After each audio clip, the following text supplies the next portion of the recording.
My father's business marriage married me to a CEO. The CEO is 1.8 meters tall and never comes home. It's been almost half a year since we got married, and I don't even remember what he looks like. But the CEO has a lot of money, giving me $1 million in living expenses every month on time. I'm about to die laughing. My husband doesn't come home, and I have plenty of money to spend. Life couldn't be better.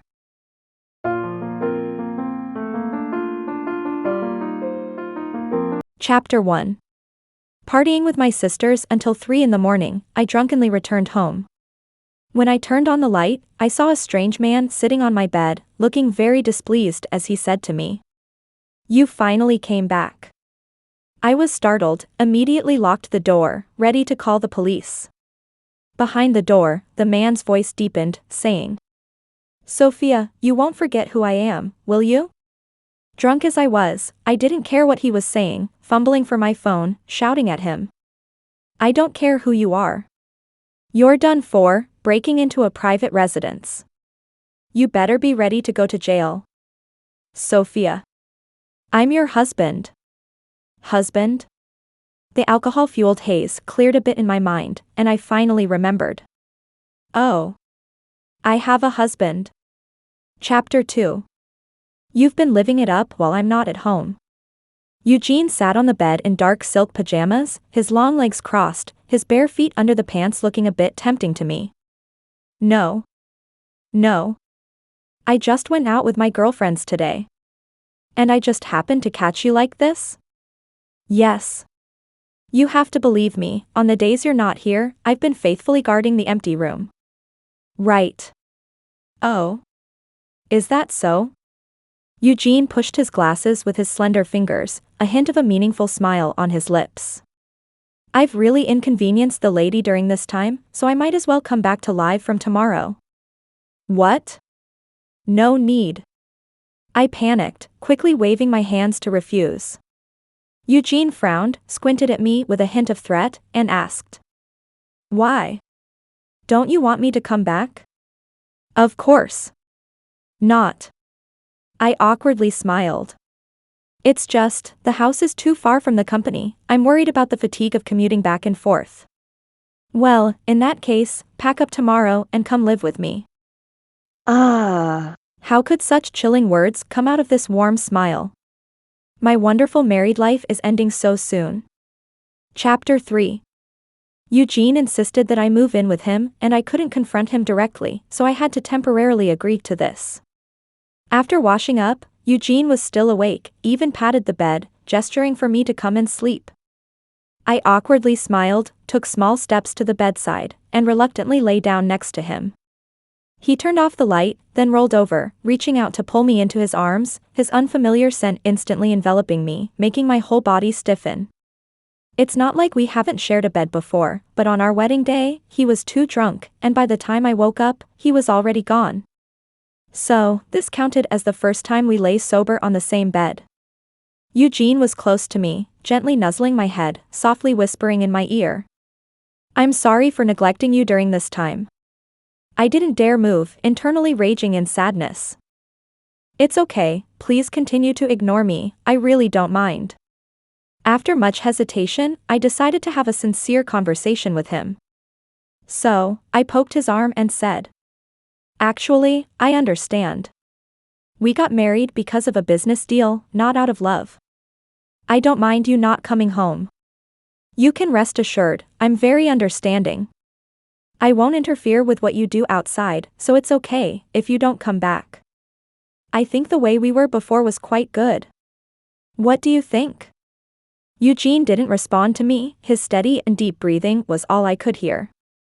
Once I was sure he had fallen asleep, I fumbled in the dark to find my phone, planning to discuss with my sisters how to maintain my post-marriage freedom. Unexpectedly, he held me so tightly that I couldn't break free from his embrace no matter how hard I tried. Perhaps my movements were too noticeable, he seemed to wake up, hugging me tighter in a daze, his voice somewhat muffled as he said to me, "Be good, don't move, I have an early meeting tomorrow." That lazy, charming voice was so pleasant, so comforting, I almost lost myself. Looking at the time, it was already past 4 in the morning. Alright, I should stop fussing and just go to sleep. Chapter 4.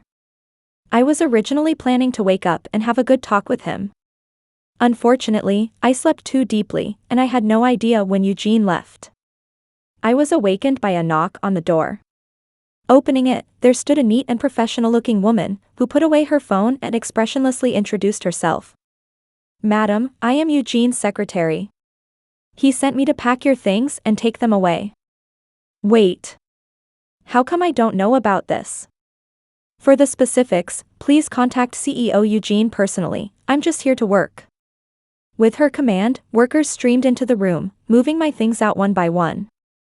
I was furious, angry at Eugene's unilateral decision, even more angry that my belongings were being moved without my consent.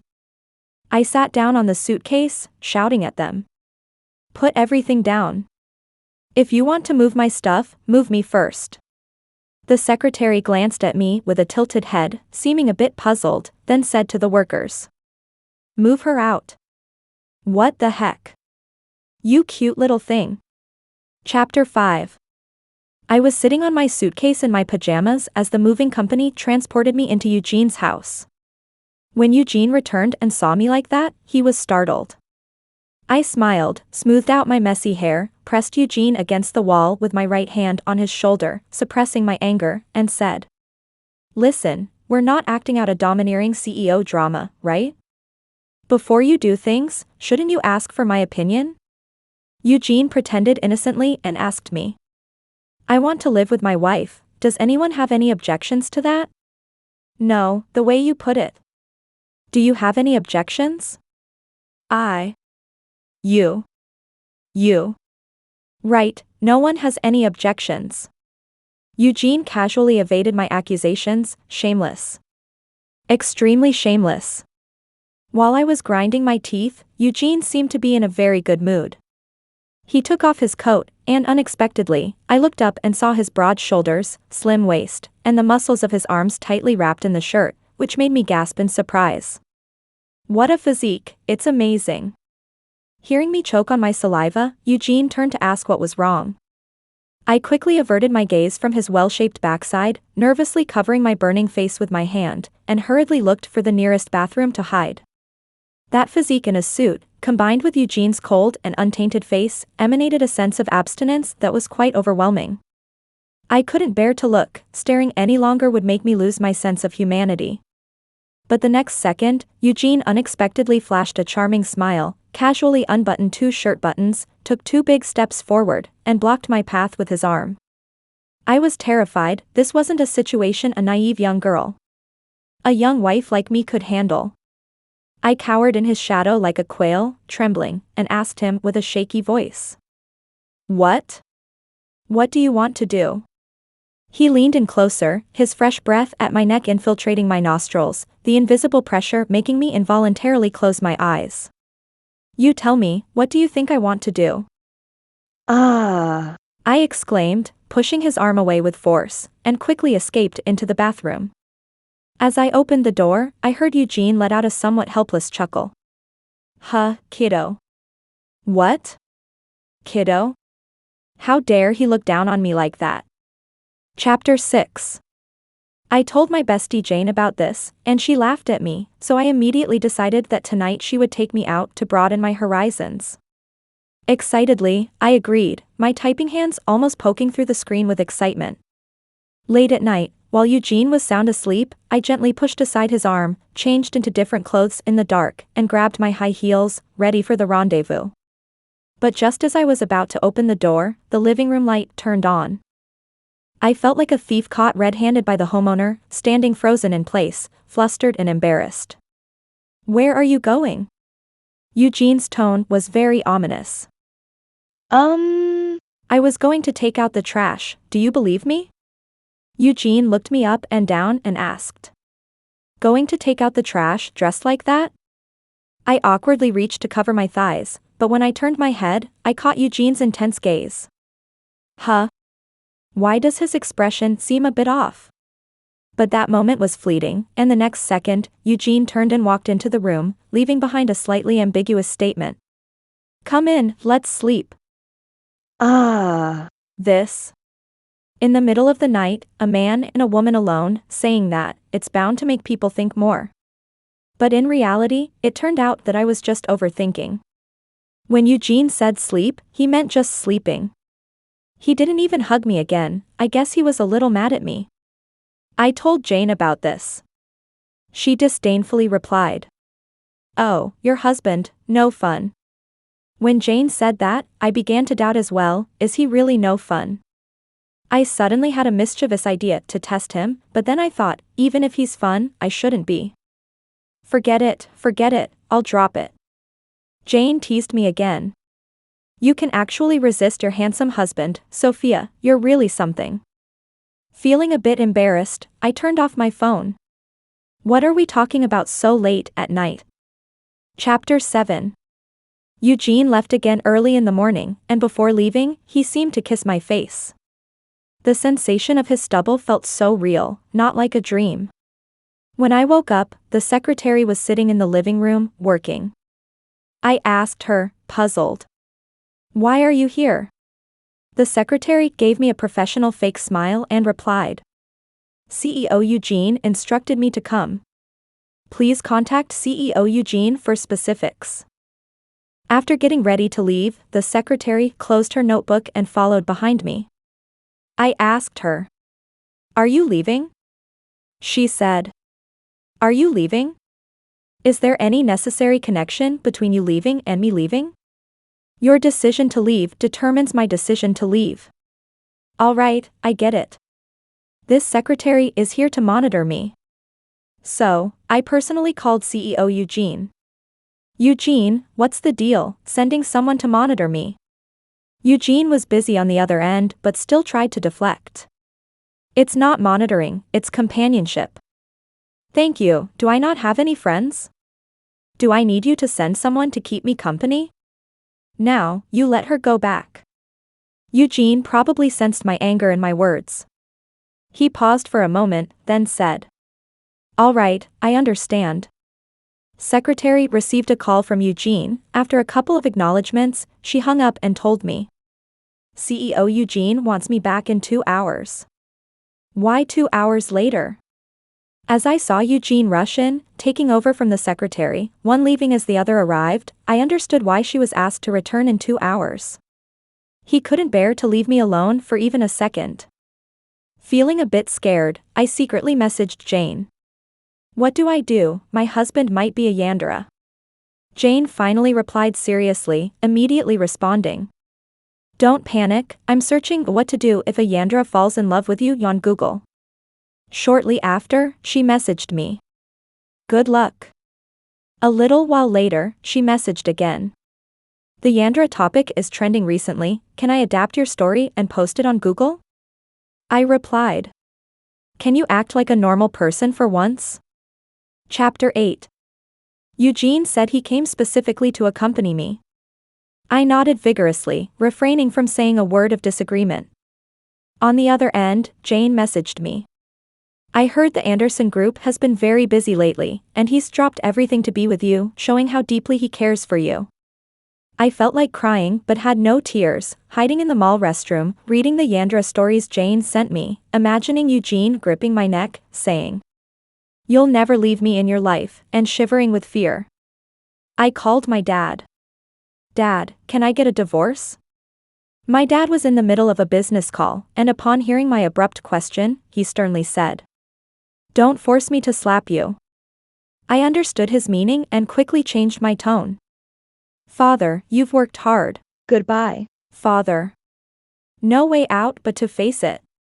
I emerged from the restroom and saw Eugene carrying a bunch of shopping bags, leaning against the railing, watching the kids dance in the small square on the first floor. His smile was gentle, his eyes and mouth curved, his eyes filled with gentle waves, warm and cheerful. I remembered our first meeting, both not very familiar, not speaking from a distance. At the wedding, we wore fake smiles facing the guests, appearing affectionate, but in reality, we barely remembered each other's faces. Yet, even so, he would attentively shield me from alcohol, hold my long train, and drape a coat over me when I was dressed thinly. Could such a caring and warm person truly be so terrifying? What are you thinking? Eugene approached, poking my forehead with his finger. I'm thinking, would you hit me? What nonsense are you talking? Eugene shot me a look, but then, seemingly remembering something, he coldly smiled. Possibly. Oh no. I'm in danger. Chapter 9. Jane said, never defy a Yandere, as it's either they die or you perish. But to escape a Yandere, it's best to make them lose interest in you. So I stayed up all night watching Eugene's interview videos and decided to completely reverse his ideal type. He liked smart, so I acted silly all day. He liked cheerful and lively, so I was melancholic all day. He liked kind, so I put on a villainous face all day, turning myself into the evil heiress from a novel or TV drama. I thought Eugene would quickly grow tired of me. I was about to return to my life of being rich but husbandless. The thought of it was so blissful, so wonderful. But to my surprise, despite my antics, Eugene not only didn't get fed up with me but spent even more time with me, always holding me and saying, I'm sorry, I haven't taken care of you. I was stunned. How could Eugene spare me after all that? Chapter 10. Just when I resigned myself to learning how to be a good wife, a turning point emerged. Eugene went on a business trip abroad, but the next day, news broke that he spent the night with a sexy woman in a hotel, dominating all the headlines. Messages from family, relatives, and friends poured in, concerned about the news. As I sat at home looking at the news photos of that sexy woman with long hair, I cheered excitedly. I immediately called a lawyer to inquire about divorce. The lawyer awkwardly reminded me. Madam, why don't you finish laughing first, and then we can continue the consultation? Feeling apologetic, I couldn't stop laughing. The lawyer, used to big scenes, kindly said. It's okay, later I'll send you all the information you need to know. Thank you, thank you. Thank you, thank you, thank you. If anything could be more thrilling than a husband who gives money but doesn't come home, it's a husband who gives money but doesn't come home, and then eventually ends up at fault for the divorce. I immediately called Jane. Darling, come out tonight, let's celebrate that I'm finally going to regain my freedom. What? Are you genuinely happy or pretending? Jane surprisingly questioned me.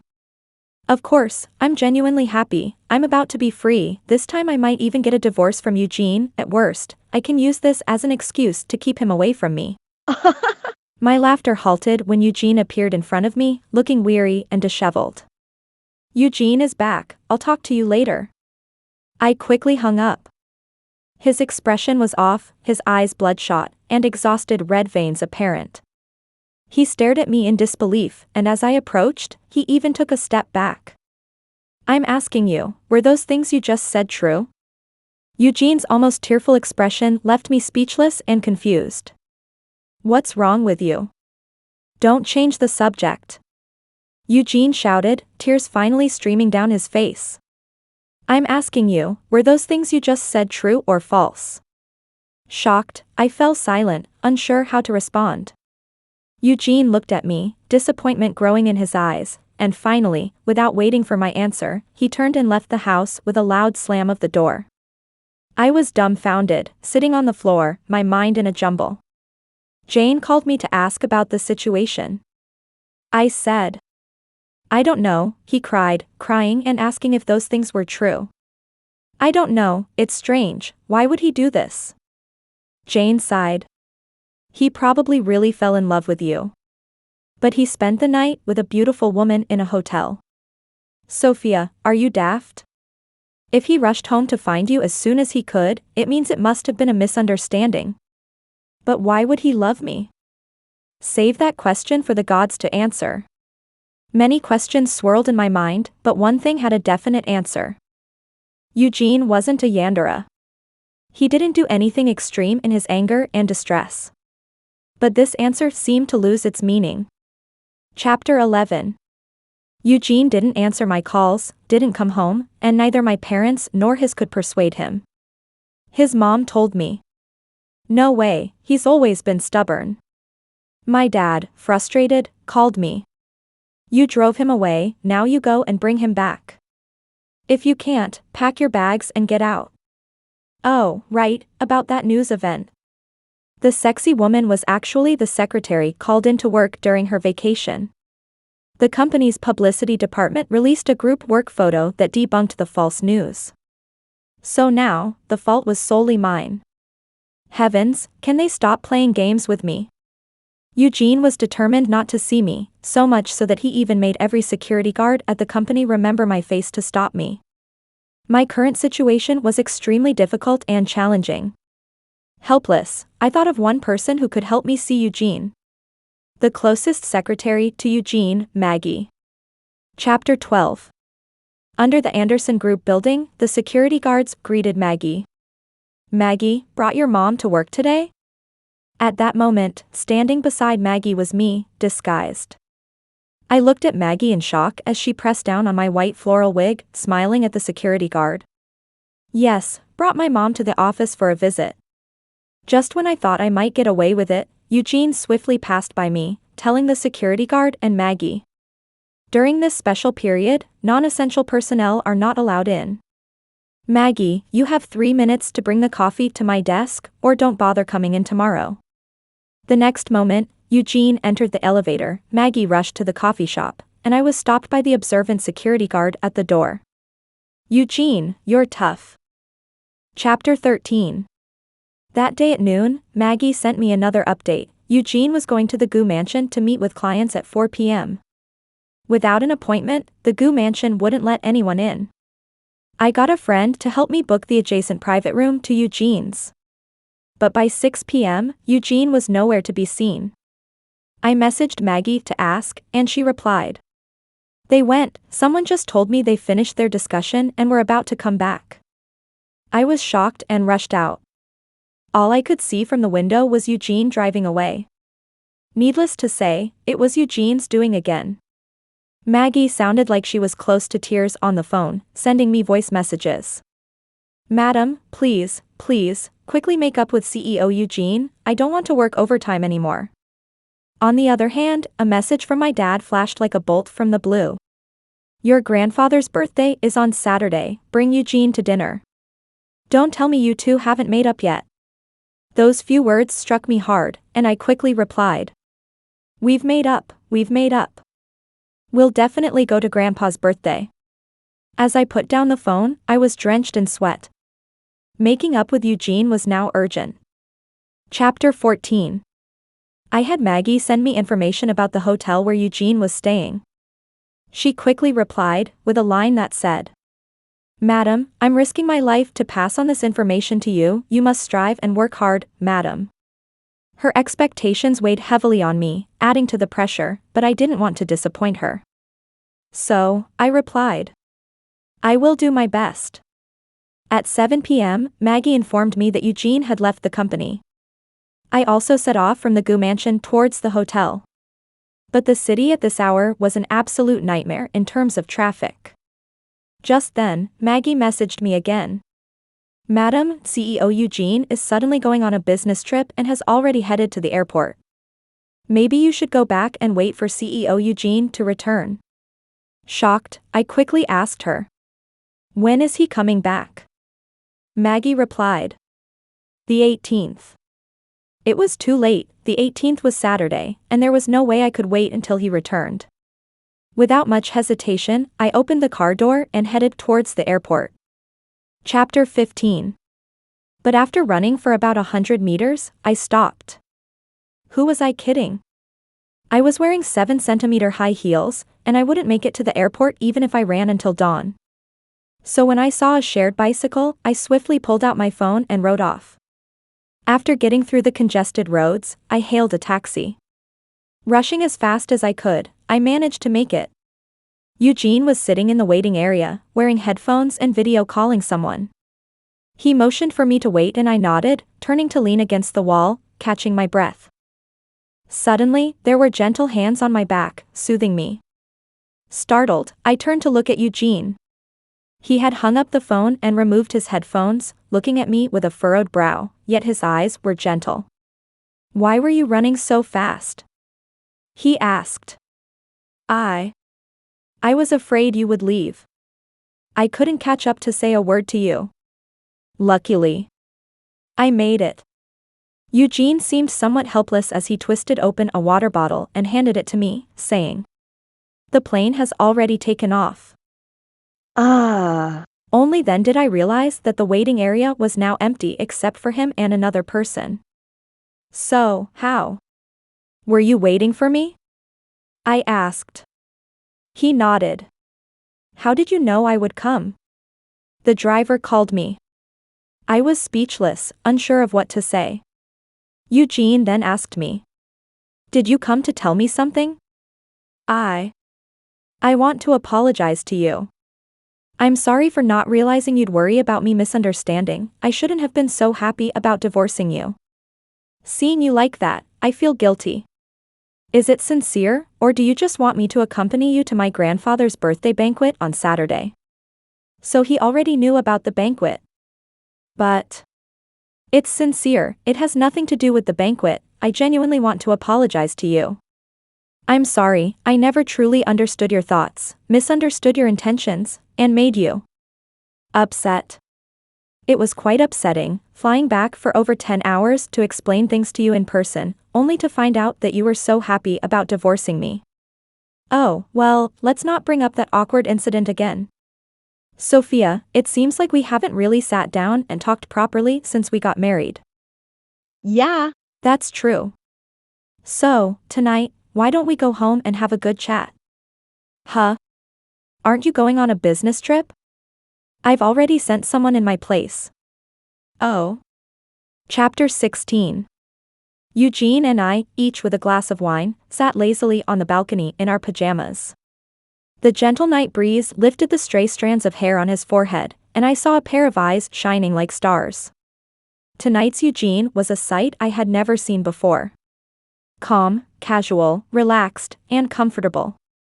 He took a sip of wine and said, "Honestly, the first time I saw you, I didn't really like you." "I'm not angry either," and I playfully retorted. "Funny, I didn't like you either, so aloof, you really thought you were in a domineering CEO drama. You're the colorful one. You look like a pheasant. You're the pheasant. You're the pheasant." Eugene and I burst into laughter. Both of us didn't want to be in a marriage arranged by our families, so we tried to show our worst sides when we first met. But nothing changed. Eugene continued. "In the early days of our marriage, I avoided meeting you specifically, so I kept making excuses about being busy and not coming home, but I felt guilty towards you, so I could only send you money." Why feel guilty? That was the happiest time for me. A husband who gives money but doesn't come home, with such a big house all to myself. I could sleep however I wanted, come home whenever I pleased, it was just too good. Really? Eugene hugged his knees, tilting his head to look at me, his cheeks turning red, looking as cute as a child. Of course, I felt so free. Your mother deceived me. Huh? Your mother lied to me. She told me you were like a fragile glass doll, especially fragile and afraid of loneliness. She said if you were left alone, you'd be very sad. My mom said such fake things just to get you home. I took a sip of wine, trying to hide my embarrassment. But didn't you post on your social media about lonely nights, lonely hearts, sad me? I sprayed out the wine. That was Jane, she was drunk and posted from the wrong phone, didn't I delete it right away? How did you even see that? Oh. That wasn't you. I felt guilty for so long, thinking I made you so upset. Drunk Eugene was completely different from his usual self, all soft and gentle, like a little lamb. In fact, it's not too late to know the truth now, we can still be like we used to. No. Eugene suddenly stood up, waving his hand.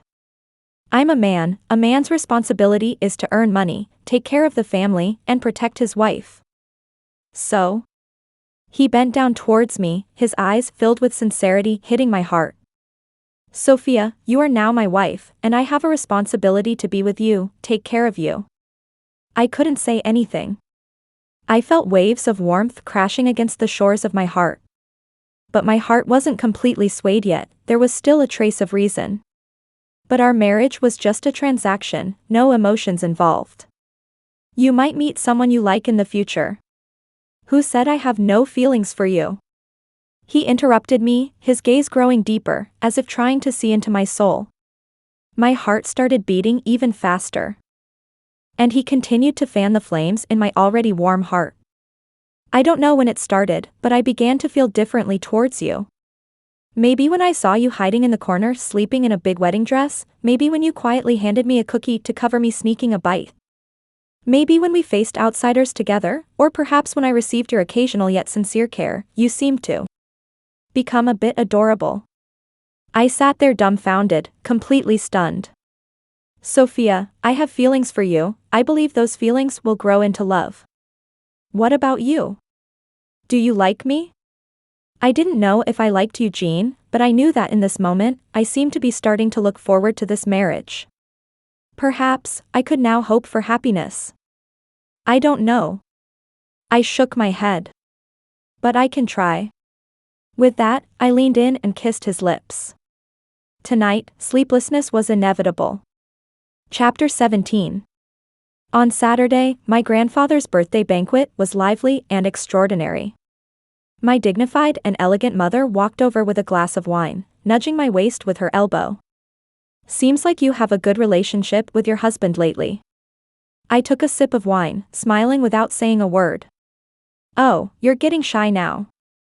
All right, stop teasing me, it's embarrassing with so many people around. What's there to be embarrassed about? Let me tell you, your son-in-law was carefully chosen by your dad and me for you. You must cherish him. Carefully chosen from financial reports, was he? I couldn't resist adding a bit of sarcasm. You. My mom tapped my head. What financial reports? It's about character and integrity.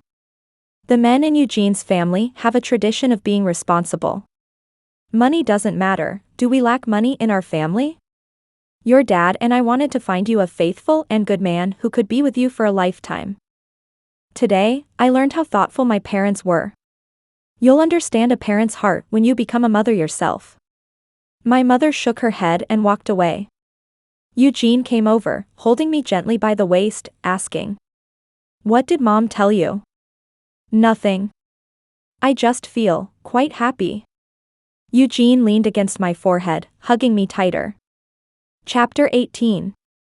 Jane messaged me, asking, "Interview the madam, how does she feel about her husband coming home every day?" I replied with a smile. "Feels pretty good." Extra. Chapter 1. Eugene held me, kissing my face affectionately. My phone lit up, and Maggie messaged me. "Madam, please hurry and get CEO Eugene to come down, or he'll miss his flight." I remembered how distant Eugene seemed when we first met, completely different from the clingy person he was now.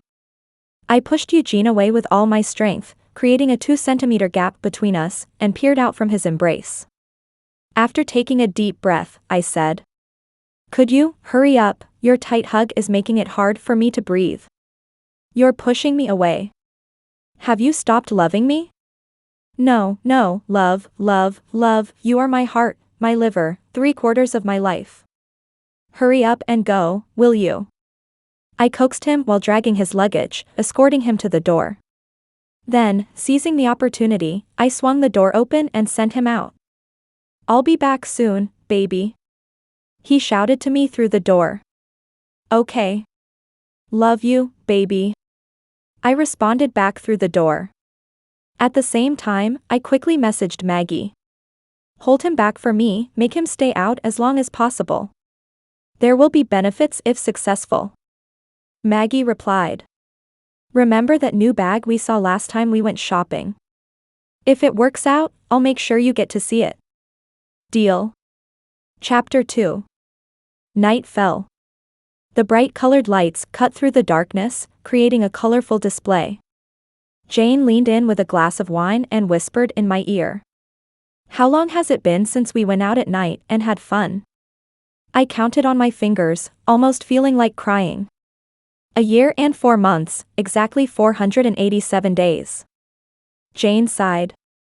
"Is this what falling in love does to a man?" Does he remember that he didn't come home for half a year initially, and now he can't wait to have you by his side all day long? The contrast is just too big. Stop talking about it. The more we talk, the more tears there are.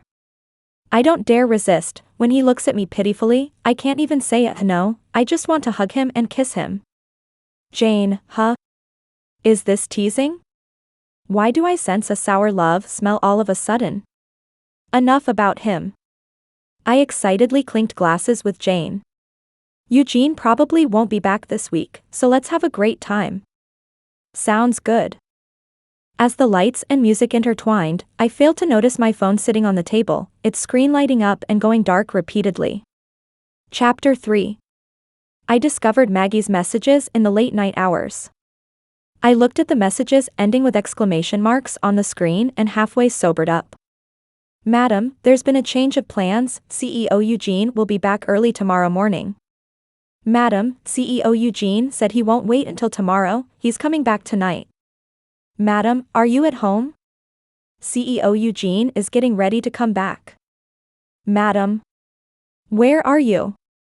CEO Eugene is looking for you now. Madam, are you at C Club? Someone saw you there. Madam, CEO Eugene is coming for you. Madam. Quick, run. You're done for, it's over for you.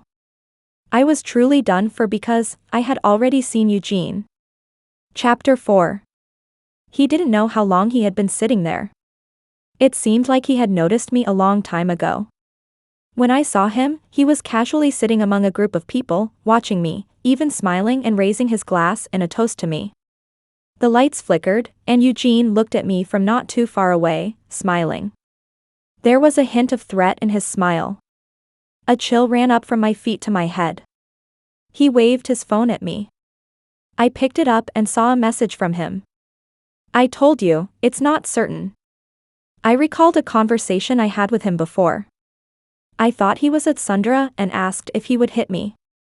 He replied. Not necessarily. You can still run now.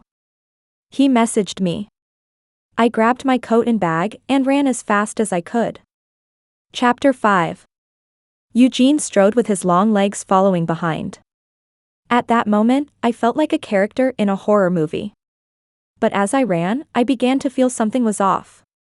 Why was I running? I stopped in my tracks and looked back at Eugene. His hands were in his pockets, smiling indulgently. I suddenly realized. You were scaring me on purpose, weren't you? And what if I was? He walked towards me, pinched my cheek, and said. Would I really have the heart to hit you? You're so bad, scaring me like that. You're the bad one. Eugene pulled me into his arms. You went out to play without telling me, making me worry. I didn't want to upset you. I wrapped my arms around his waist, lifted my head from his embrace, and said. And aren't you afraid of me getting angry once I find out? If you get angry. I nudged him. I'll just soothe you. Then I'm angry now. Eugene pretended to frown. How will you soothe me? Well. Like this. I stood on tiptoes and kissed his left cheek. Is the anger gone now? No. Eugene shook his head. And how about this? I stood on tiptoes and kissed his right cheek. No, not yet. Why are you so greedy? How about this? I grabbed his collar, stood on tiptoes, and planted a deep kiss on his lips. Eugene held me tightly, and we were just inches apart. He looked into my eyes, his voice deep and charming. That's better. Next time, don't hide things from me, okay? I'll worry about you. Understood. When he looked into my eyes, I couldn't refuse any of his requests. Running away and being chased was just a playful game between lovers. Because I loved him, I was willing to surrender.